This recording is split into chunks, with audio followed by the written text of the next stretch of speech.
Man, Troup, I'm going to tell you before we start, I hate with every fiber of my soul everything that is Gainesville, Florida and the Florida Gators.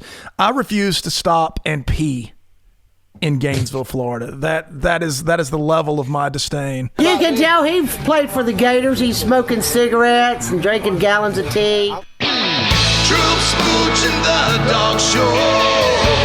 Another new episode is coming up tonight.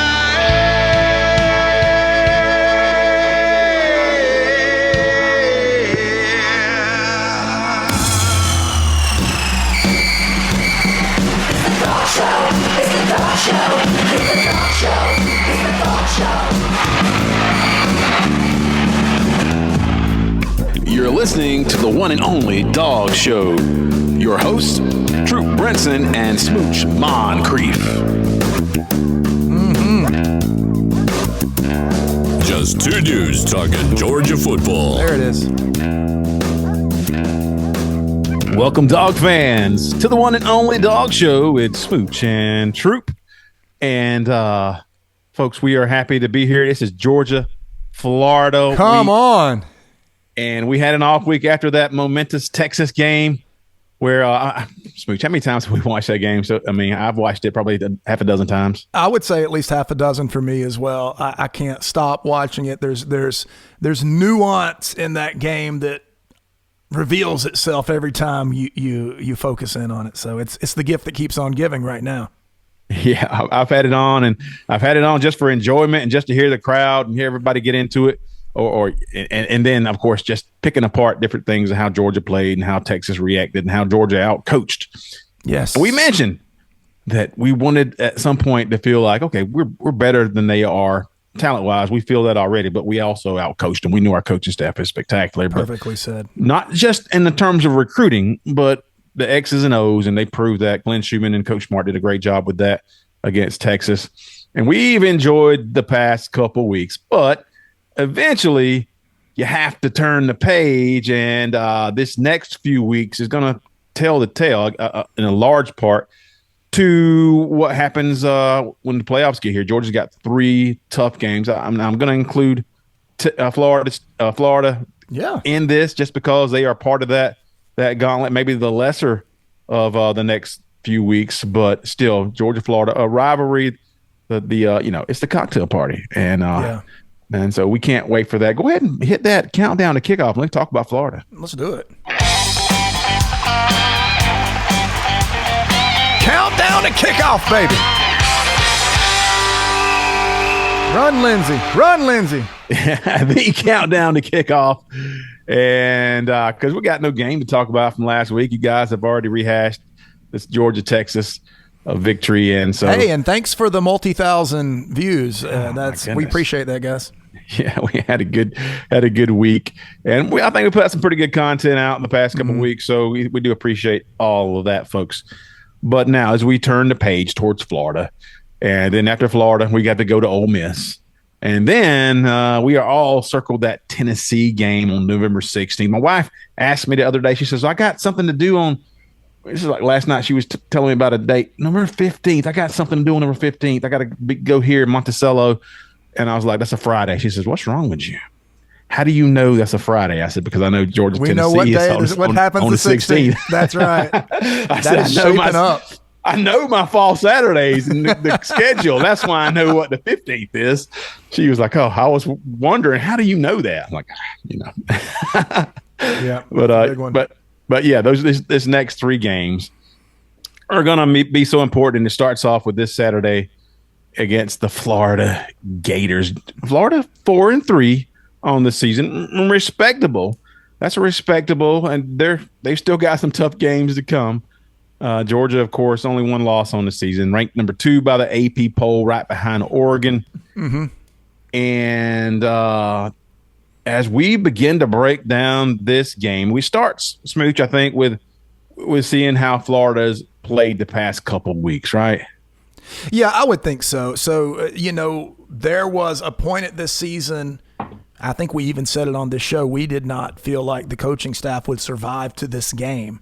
Yeah. They have They have put some quality football on the field, and with a change at the QB, there's been a renewed vigor, I guess you could say, and excitement. So that's kind of Florida does seem to have an upward momentum at present. Well, that's probably going to change starting this weekend.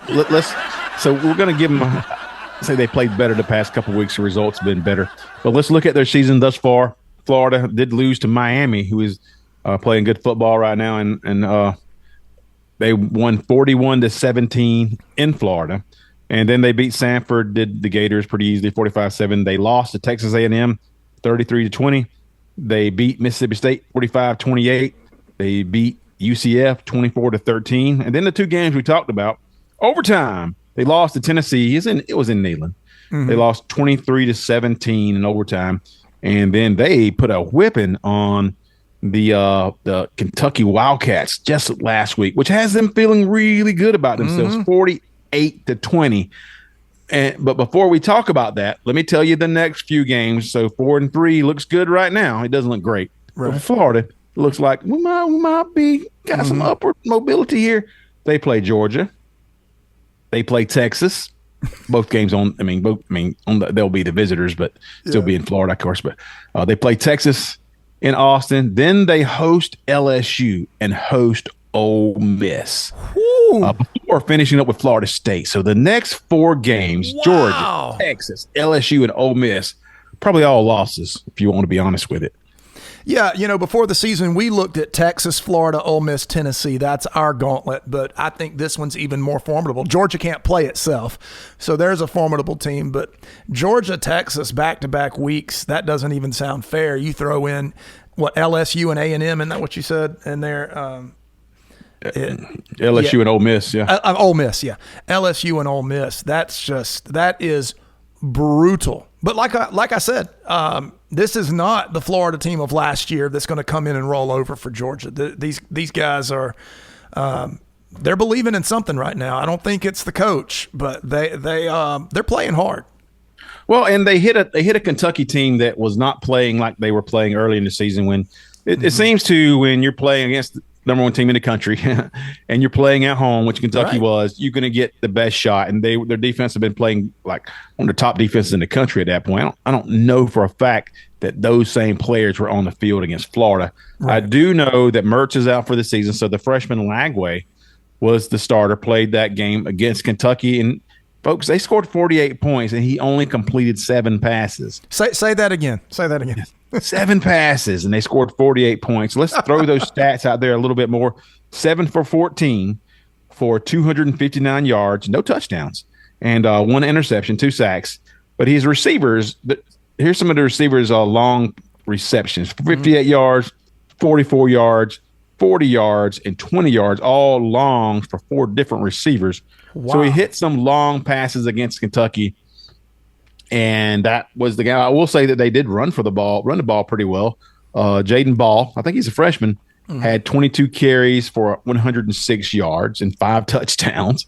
So he was the guy that completed those scoring drives. That's the Ball.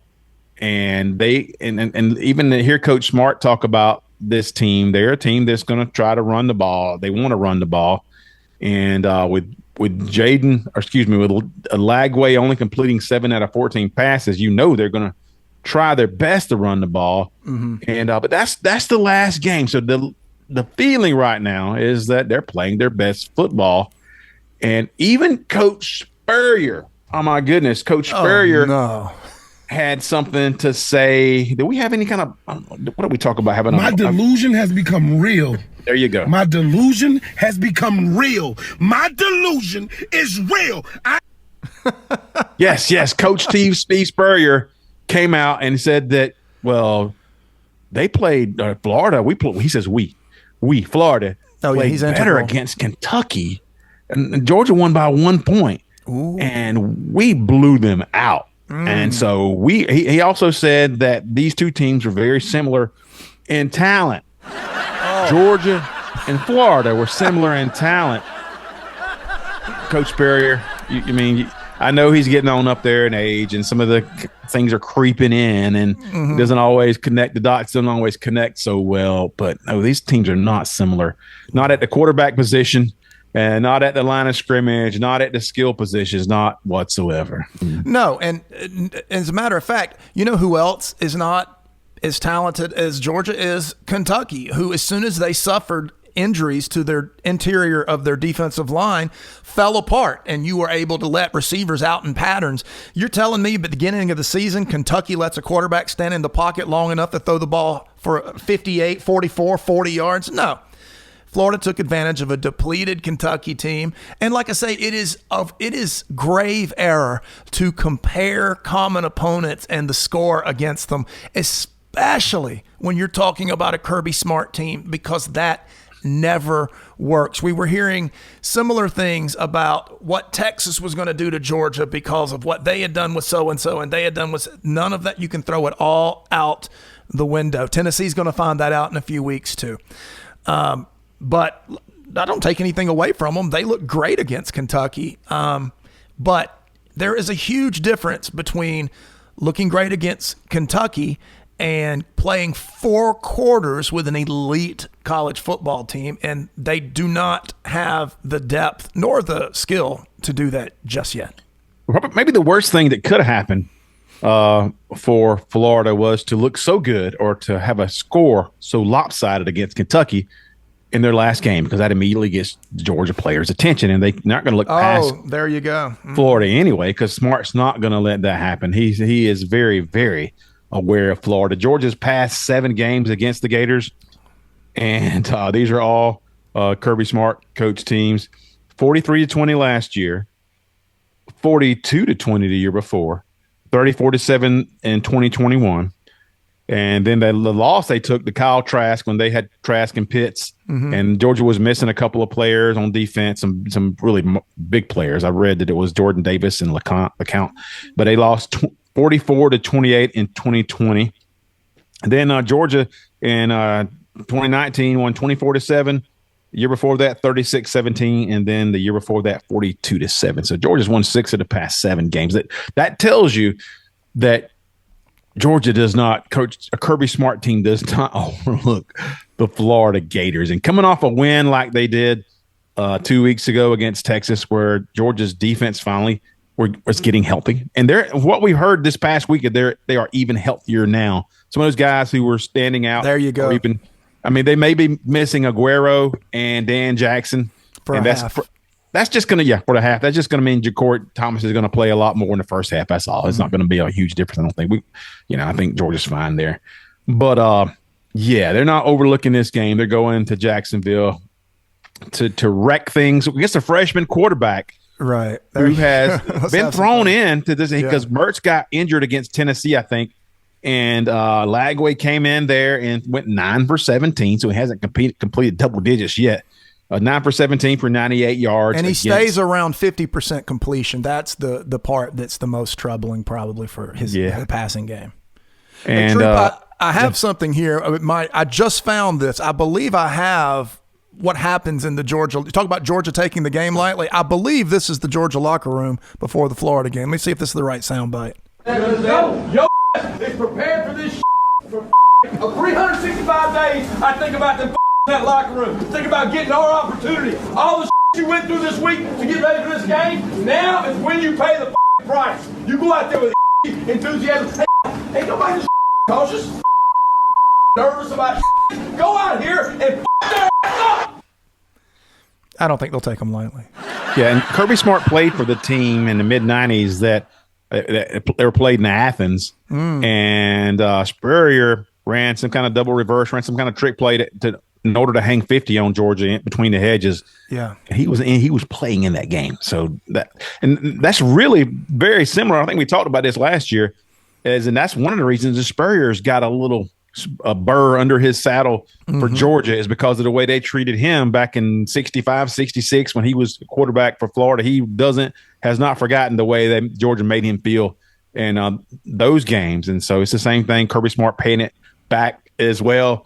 And based off what we saw, and we said this as a key takeaway in that Texas game, you don't expect Georgia to be able to put forth that. I mean, get that kind of output every game, but you see where Georgia is defensively and what they can do. And if when we have Michael Williams and Jalen Walker and Damon Wilson and all these other guys coming up and feeling very confident and playing very fast, offenses are going to struggle. And not just, I mean, you got a freshman quarterback, and Lagway is in for a rough game, I think, Smooch. And I think Nico Yamaleva, however you say his name, Nico is going to be watching this thinking about, I'm in a similar spot here.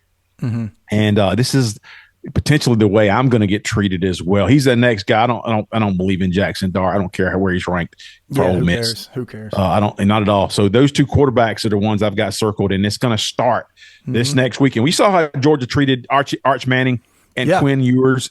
Those guys are still having nightmares, right? Those guys still haven't slept a full night. I got to put that picture up right here. They are still staring off into the wilderness, trying to get back to good. What had happened was absolutely, Troop. I think that where we don't. We bemoan the loss of Jalen Carter all the time. Anytime our defense struggles, you can't replicate Jalen Carter. There'll never be another one. Well, that's true. But when you start to consider Jalen Walker and Michael Williams and these other young cats together collectively, you're seeing something you really haven't seen. The speed on the corners for this defense, and you saw it. They put Arch Manning in because of his legs, and he thought he was going to go around the end on Jalen Walker, who did not even have the angle, and he just flat out ran him down. That type of thing, Georgia's just unveiling it right now. This is a side of the defense that you should see for this remaining month of the season. If they stay healthy, you're right. Just this past game, you saw what their potential was, which was the biggest thing I took away, other than the victory, is that if Georgia has this ceiling defensively, things are totally different. The offense, the pressure on the offense, which is tons of weapons, is much less. And you saw the defensive line get in there against the offensive line who was heralded as maybe the best in the country. They were playing the best in the country. And you saw Christian Miller and Stackhouse and Warren Brinson just they look like the recruits and the players that they have been in different parts of their careers. They all put it together. Yes. And so hopefully, and Kirby Smart, and I can throw this out there. I did pull some up a couple weeks ago with Kirby Smart saying he plays the long game. And if you ever question it, from his mouth, Kirby Smart says, looking at the long game, it matters where you're going. It doesn't always matter this little thing here, this little thing that you guys try to dissect, and we try to dissect and analyze. He says, we play the long game. We're trying to be one of those top 12 teams. And we might not look like in game 3 or game 4 what we look like in game 7 or game 8 or game 13. Right. So we always speculate that Kirby Smart does it. He has told you now that this is the thing. And like we saw against Kentucky, and Kentucky's a great game to look at because Georgia played that on the road. Georgia was very much out-talented Kentucky, and they just consolidated their game plan and just wanted to put players in certain situations and put a team in a certain situations, limited their weapons. And to be honest with you, they did. You're at risk when you do that because crazy things can happen. And Georgia had to get out of there with a 1-point win. But when you got 2 championships in your hip pocket, you can kind of take those risks. You don't have to go out there and try to hang 70 on Chattanooga. You can take some of the risk and to get better, to play the long game, to get to where you want to go when the games are elimination games. That's when you want to know. You want to know exactly what you have when you get there. You want to have the roster where it to play into their potential, which he also said in that same interview. I want these guys to play to their potential. That's how I judge things, not how the media looks at things or how you fans. We want to play to these. He said he has a good idea of what the potential is, and he has a good idea about where that stands against the team he's playing. Interesting. If that's the case, then he looks at a team like Kentucky or Texas A&M, Mississippi State, and he kind of got an idea of what he wants to accomplish in that game. He may put some players in some spots where they're going to be tested and they're going to be pushed. That's a coach who has evolved and who has come to a point where he's got more than 2 championships, Smoochies. He's got some from Alabama too. So this guy is not, he's got a resume to be able to do these things and take the risk involved with that. Exactly. If you, as a casual, that word gets thrown around way too much, a lay person, however you want to say it, a normal average football fan, you watch Georgia, Kentucky, and you say, what is he doing? Well, that's not how you watch Georgia football under Kirby Smart. What you watch is Georgia football from Kentucky to Texas. To Kirby, those are related. He worked on things and put his men in position in that Kentucky game where they had to face the possibility of losing. They had to face being out-schemed at times and overcome it. They were running. They weren't, in other words, they weren't trying to beat the other team via scheme. They were trying to beat them via execution. Kirby put his team in deep water and let them swim. And then when you get into a game with a team like Texas, what did Texas look like? They looked like they weren't battle hardened. They looked like they had all the flash in the world, but they were not hard. They had not been forged in the, what's that thing called? The crucible. They had not. And Kirby's guys, they get into a big game like that, it might as well be Wednesday. To them, that's their life. And so when you look at these games, what's going on with Kentucky? What's going on with Mississippi State? Texas is what's going on with them. You see you see the result. That's the result. You can't isolate one from the other because, like you said, like Kirby said, it's the long game. That's right. He said we've been tested. He said after that Texas game, we didn't blink. That's what he said in that environment. And Texas had all that going for them at home. Mm-hmm. And Kirby said we didn't blink. That it was not a factor because we played those games already. We played in Tuscaloosa, and so we had dealt with that. And this was Texas's first real test, and Georgia won that test. Georgia won easily, and if you really look at all the factors in that. I will say that this Florida game, we always talk about. I just showed you what happened in the last 7 years. We always talk about rivalry games, and I think that the Alabama-Auburn game is the best one to look at. Maybe even Michigan, Ohio State, but especially Alabama-Auburn, because there's been many games where Auburn got no business playing with Alabama. And last year, they're a hair away from winning those games. Yeah. And people will say that really Florida traditionally has been Georgia's biggest rival, and it has not been close the past few years. Georgia has won by, look at there, like I said, 43-20 last year, 42-20 the year before, 34-7 the year before that.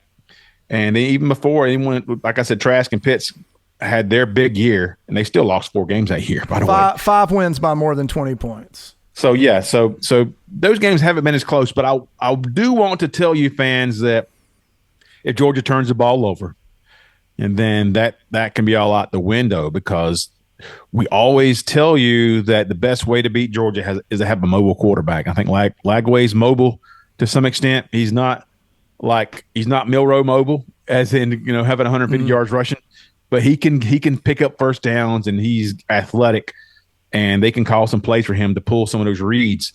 Mm-hmm. And they've had a couple of running backs in Montrell Johnson and again Jaden Ball, who have had some big games the past few weeks. Both of those guys have had close to 100, or either over 100 yards or close to 100 yards. So those are guys that they want to run the ball with. Because you haven't seen – have you seen Lagway throw the ball 30, 35 times? You haven't. Not total. No, you haven't. They're going to try to run the ball. If they can run the ball at Georgia, on Georgia, that is a big key to them being able to do some other things and to have Lagway be a dangerous player. If they can't, if they're getting a yard, 2 yards, and they're looking at third down and 8 or 9 or 11, that's not where Lagway wants to be. And he's got a great arm, and he's got great potential to be a quarterback, maybe in year 3, maybe some more but next year. But he is especially after he hits the transfer portal and leaves Florida, he's going to probably blossom. Yeah. but in Saturday's game, he's going to see some defenses that he hasn't seen before. Georgia's going to put some stuff out there that he's not expecting, and they're going to put him in the blender, and we're going to see what comes out. But if you put him in advantageous situations, you got a better chance to succeed. So Georgia's got to stop the run. If they struggle to stop the run, I don't anticipate that. But if they do, then Lagway is going to have an opportunity to because he's not the guy they want to throw everything on right now. But you saw against Kentucky, he hit 7 passes for 260 yards.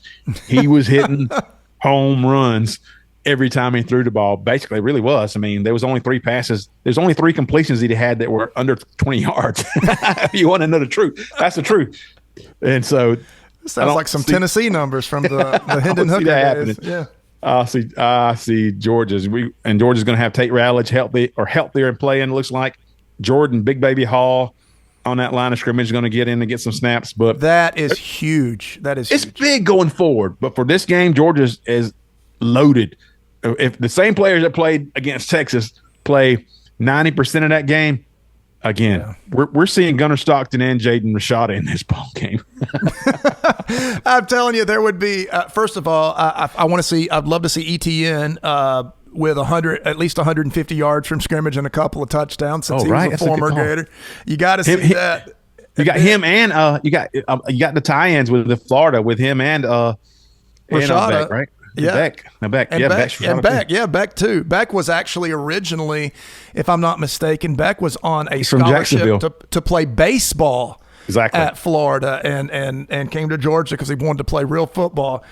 But yeah, go all the way down to Jaden Rashada. That would be amazing. I would love to see Gunnar because that means we may get to see Jaden. There's nothing that would excite me more than to watch a former Florida quarterback close the game, as Clifford Etienne is on the side on ice just resting after his 200-yard performance. Forever. Let me ask you a question here, because Georgia's throwing the ball a lot. And so I got a question, but I also got a question in my mind based off the Texas game. Do you think, since Georgia is so thin right now, they basically have 2 running backs that they can trust to be big-time backs? I mean, you can say Cash Jones is a third back, but you're not turning to Cash Jones in the fourth quarter in a tie game. You're really not. Right. He's like a specialty kind of a thing when Georgia's winning. But do you think that when they're so thin at running back, that's why they're throwing all these passes? And a lot of these passes are just extended runs. Do you think that play? Do you think it does? Are you saying we're going to protect these guys from a heavy workload, so we're going to throw the ball and use Beck to hit his receivers? And you think that plays a part at all? I think it plays a part, but I think the reasoning again goes back to your discussion on the long game that Kirby's playing. We need our receivers to be able to get up to the line, read blitz, and know where the hot read is, know what the route is. We have proven our receivers in the last few weeks have not always mentally known their assignment when the time came. When you throw the ball more, you have a greater chance of revealing those types of deficiencies. Dylan Bell dropping a ball that was a touch behind him. You can't do that. Arian Smith against Bama running the wrong route on a 0 blitz that could have scored. Instead, it was an interception. We can't do those things. Last game, we had a missed route that led to a Carson interception. I think that I see Kirby really working the ranks of that receiving core to see who is going to be the guy, who are going to be the people we count on when it's dark and when it's hard and when the game's on the line. Because right now in our talented receiving core, we don't know who that is. Is it going to be Dylan Bell? Is it going to be Arian Smith, something we never thought we'd even ask before the season? Is it going to be Lawson Lucky? What's going to happen? So I think with the increased passing, Kirby is sharpening. He's sharpening because their offense is complicated. Lots of calls, lots of changes, lots of switches. And I think that things we took for granted with Ladd and Brock are hard. And some of these guys are a little behind, not in terms of athleticism, but in terms of assignment discipline. And so I look at a game against Texas, and that should be a game, because Georgia's already taken a loss. That's a game where you're not – nobody's holding anything back. Mm-hmm. And so you're going to see Georgia's best no matter what. Because you got to win that ball game. You feel like you got to put your best opportunity to win, play your best players, and you hold nothing back. And so ETN had 19 carries in that game. Georgia had 28 carries total. That's not it was still skewed towards. And so here's why I questioned it, whether Georgia's trying to protect their running back room right now in this point of the season. Now they want an elimination game, But this also could have been felt like as maybe an elimination game. Sure. In a way, it could be, because if you lose this game, you got no margin of error. If you lose to Texas, none. And they still only ran the ball 19 times, and they were doing it successfully. So, but they were not going to hold back in that game. They're going to give you the best they had from their roster. So maybe that's just Georgia this year. And we mentioned it before, that in order to be elite, in order to be a championship team, they really need Beck to be that guy. Yes. Yeah. He didn't have a great game, but even Kirby Smart came out and he was not questioning Beck. He was like, well, I thought he had a fine game. That's just your guys' opinion. And because he sees different things like getting you in the right play, calling out the right protections.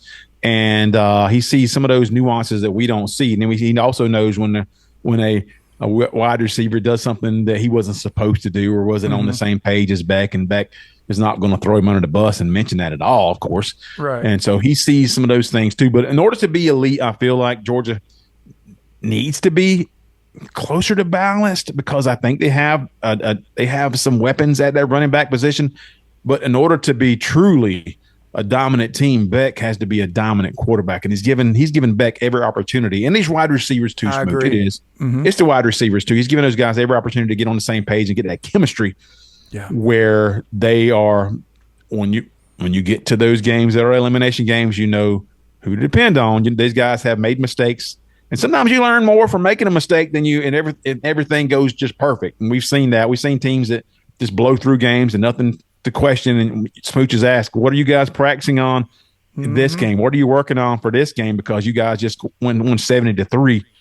Sometimes the mistakes are the most important thing. Yes. Because I doubt some of these guys are going to make the same mistakes going forward. So I really think that's a key component. But he's not using this Texas game to prove any points to the players, or he's trying to win that game no matter what. You got the best out of Georgia against Texas. Yeah, absolutely. I think the Texas approach was, I mean, you had Carson out there running the full offense, and I think that's where you saw the hiccups when you saw them. Another part of that is you've got to, when you've got a thoroughbred that you're going to put your whole season on, at some point this is going to sit on Carson's shoulders. Yeah. You have the perfect place. That's Texas. You go to Texas, 110,000 people screaming their head off. You say, hey. There's not going to be a worse environment. There's not going to see a worse environment than that. Yeah. It's like they said in I've read the biography of the horse Seabiscuit one time. They said, yeah, he's a racehorse. You got to go let him race.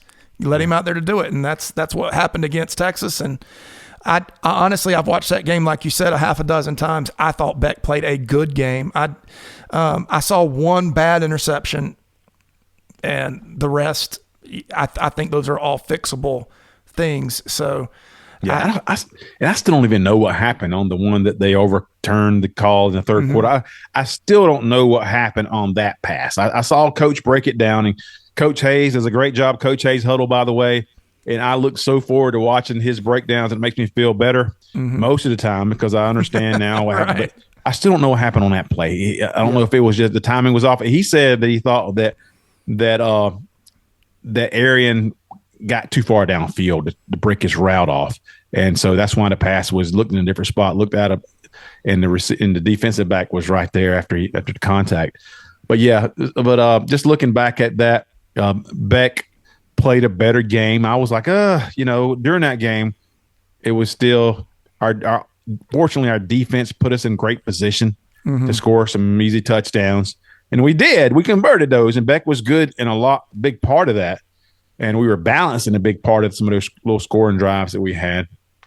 But I felt better about what I saw from Beck's reads, and I felt a little worse about what I saw from some of the receivers who shouldn't be making some of those mistakes. I mean, I guess agreed. I guess London Humphreys made a couple of 2 or 3 mistakes. He had one drop and a couple of routes that didn't look like he was in the right spot, and that, to the casual fan, that makes your quarterback look bad. And people are just like, what is Bobo doing? It makes Bobo look bad. And they all know that. What are you doing, London? What are you doing? What are you doing, Arian? You're not supposed to be there. That's not what we practice. And you just pick it up and keep moving along. There's no reason to place blame there except for in-house. And that's what Georgia does. But So going forward, I don't think I mean I do think that against Florida, the defense is going to create a lot of easy scoring opportunities. And I don't even my expectations for the offense right now, and we said this last couple weeks ago, that it goes back and forth. One week we're like, the offense looks good, the defense is struggling. Now it's the defense looks great, and the offense is struggling. It's been one of those kind of seasons. Yeah. But I don't feel like I have to have extraordinary expectations for the offense to be clicking on all cylinders for us to win. Because what I saw in Austin was this defense is going to make it a lot easier on you. It's going to give you some short fields, going to give you some turnovers, extra possessions, and you get the ball back quicker as well. Right. And I think you also watch out for the return game in this game. I think that this is really setting up. If defense and special teams show up, you may find yourself with the offense being a complement to the rest of your game plan. I really see this game as I think about how do I see it going. That's really the feeling, just the gut feeling I've got is that I think the defense may even score in this game. I feel like that could be a real thing. Yeah.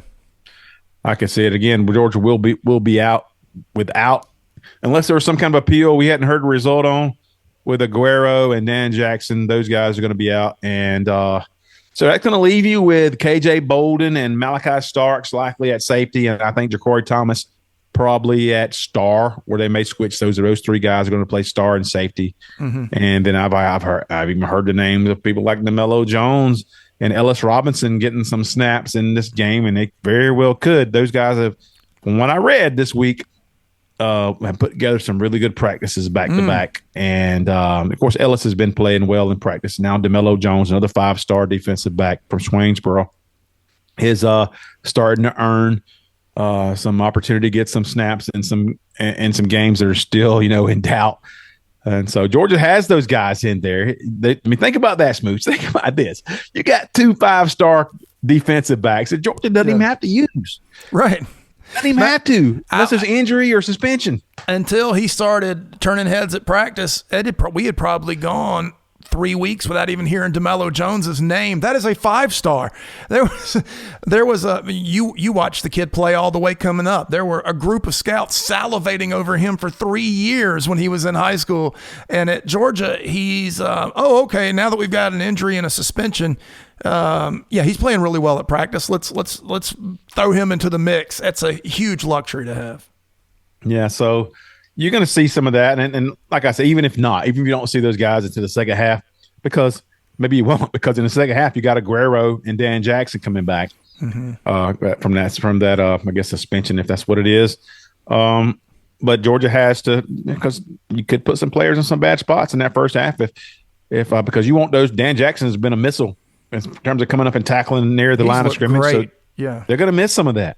And if I was that Florida coaching staff, I don't know if their coaching staff can take advantage of that. I really don't. There's a lot of questions to their coordinators, and the luster has worn off on that whole group, Smooch. And they're probably going to finish the season with at least 4 straight losses. They may beat Florida State. Maybe lose to Florida State too. They could finish the season with 5 straight losses and go like, it could be bad. It could be 4-8. That could be the season right now. It's possible, yeah. But they are at their peak, and they feel the best about themselves. And so I anticipate you may get their best shot for a quarter and a half. And then a freshman quarterback and a defense who is salivating to get after a freshman quarterback. What other quarterback? Is there a quarterback you want to get after more than a guy whose game is a little bit it's not slowed down yet for him, and he's kind of rushing. He's kind of doesn't know exactly. Absolutely. He's going to hesitate. Yeah. And they're coming for you, DJ Lagway. Before we talk about, I guess, what else is going on the rest of the season and in terms of the big games, because I think at this point we're really looking towards the big games now, because we are in the stretch run of the season. We're trophy hunting now, as they say. Yeah. We're trophy hunting in terms of Georgia and in terms of what other games we want to watch. Yeah. And plan our Saturday towards. Smooch, man, this dude is it's happened sometimes. It's rare that you have a fall weekend where you got a wedding, and Smooch has got to go to a wedding this Saturday. I do. I will be at a wedding on Saturday evening at 6:00. So I need Georgia to take care of business and get it done in a hurry.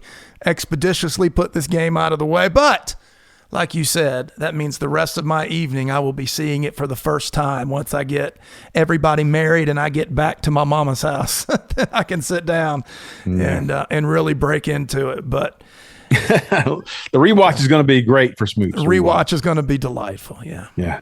I do have a prediction for this game. I'm going to, as I looked at it just a few minutes before the show, and I haven't really spent a whole lot of time just pouring over what I thought was going to happen in terms of, I know what the rosters look like and I know what the results have been. But I think Georgia's going to win this game starting in the second quarter. And 44-17 is my final. I think Florida 17 is a lot of points, but I think they're going to find a way to put those points on the board. 44-17, Georgia wins this game. Very similar to what they've done the past few years, 43-20, 42-20, last 2 years. It's amazing how close we get on these. We do not discuss these beforehand. I took the Georgia-Tennessee game of last year, 38-10, and I thought, okay, now picture a team that is hated even more than Tennessee. What would that score look like? I came up with 49-12. That's 49-12. 49-12, and either the defense or special teams score, maybe both. But this is one of those games where Kirby likes to put a pump block in, and things like that. And so I think that the defense.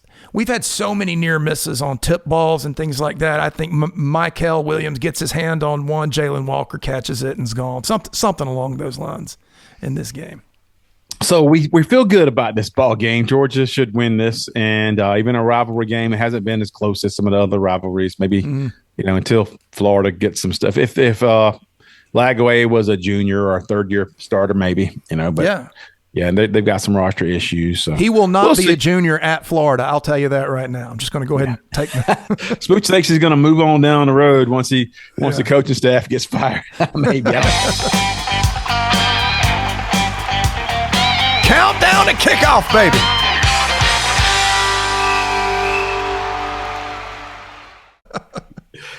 All right. So looking at the rest of let's just look at Saturday. There's a couple other decent games on Saturday.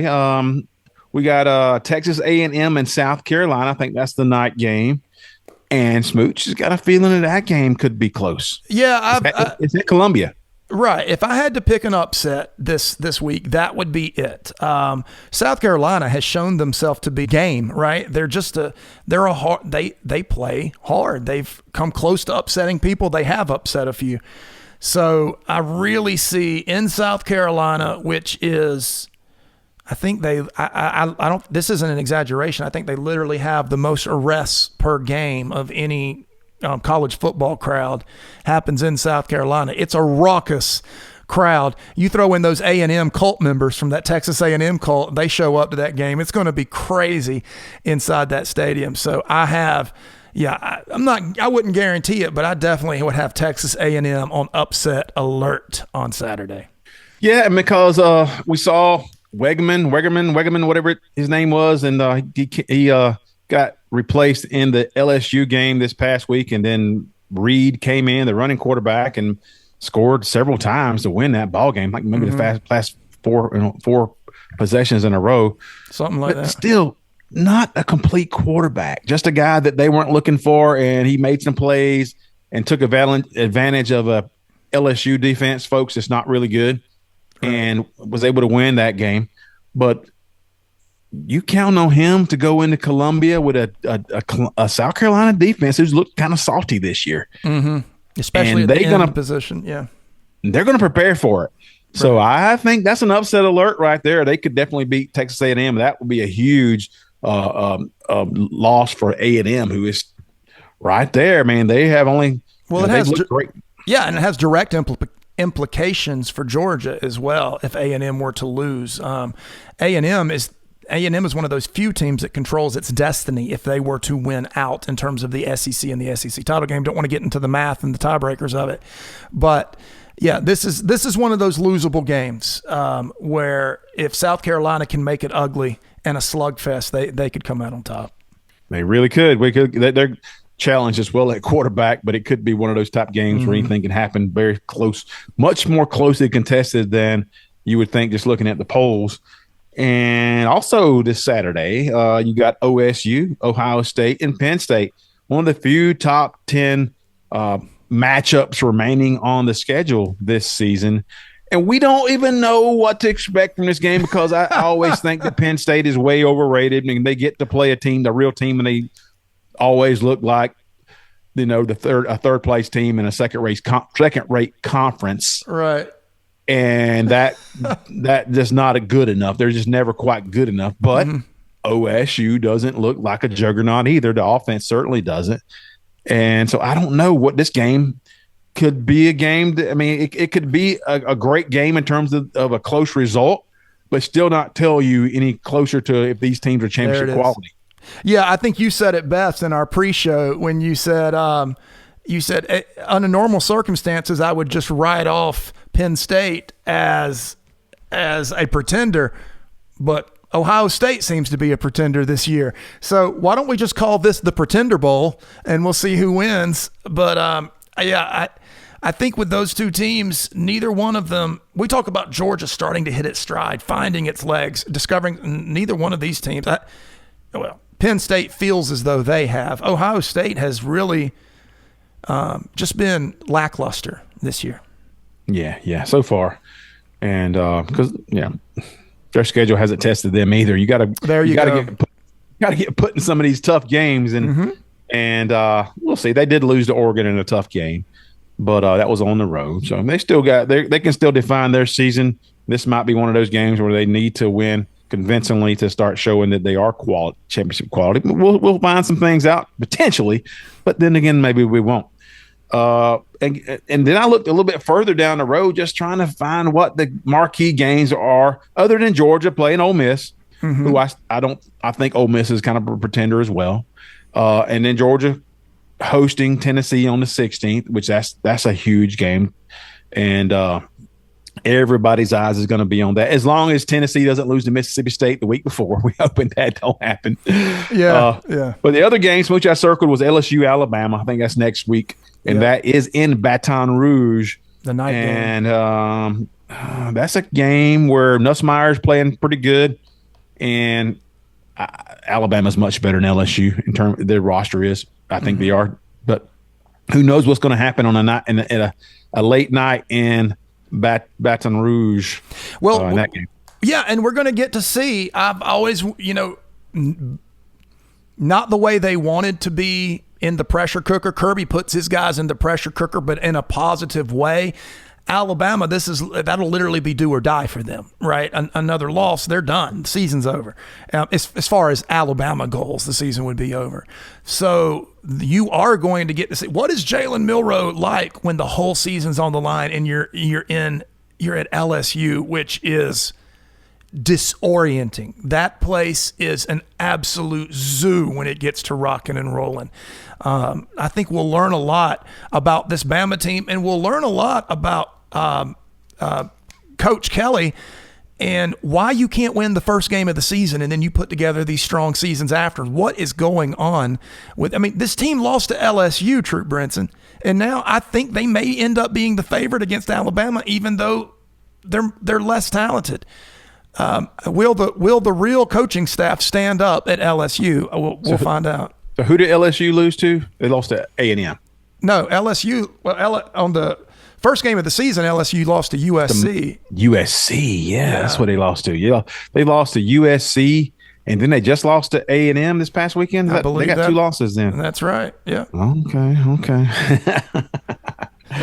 But yeah, those are the games where those two teams are playing for their life. That's the point I was trying to clumsily make. Yeah, they are, and I do. Those are the games we're kind of looking at, and there are a ton of marquee games in terms of where we stand, what we're looking at, and what excites us. And there may be some other games if you're a fan of a different team, but in terms of people listening to this podcast, I think we probably pretty much just circled the games that we care about the most that will factor into to Georgia and to just, I guess, entertainment factor as well. I don't really think Penn State and Ohio State is going to.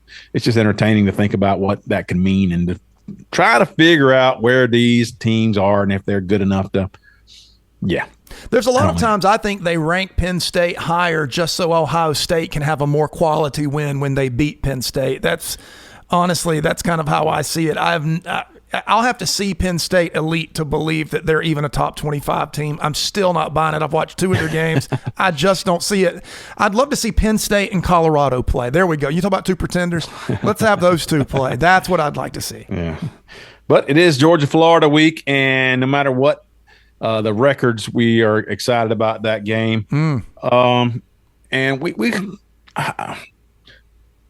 did something, I think it was last year, with Tennessee and Florida, and we kind of rooting for those guys to have respectable teams, Smooch. Yeah. And at least Tennessee now is in that conversation.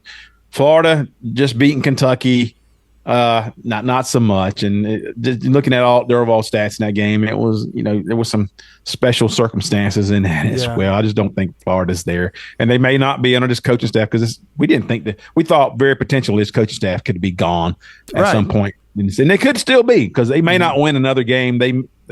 I think we predicted like 3-9 or 4-8. That's right where we thought they would fall. Right. And they're still in line for that kind of season. And dude, that's a terrible season in the SEC. That's a terrible season. Think about a Florida Gator who loses 8 games in the season. Where did they? I mean, and you had Dan Mullen, and you thought he wasn't good. That was unacceptable. He was more acceptable than what they're showing you right now. Yeah. We can laugh about it because we're in a different spot.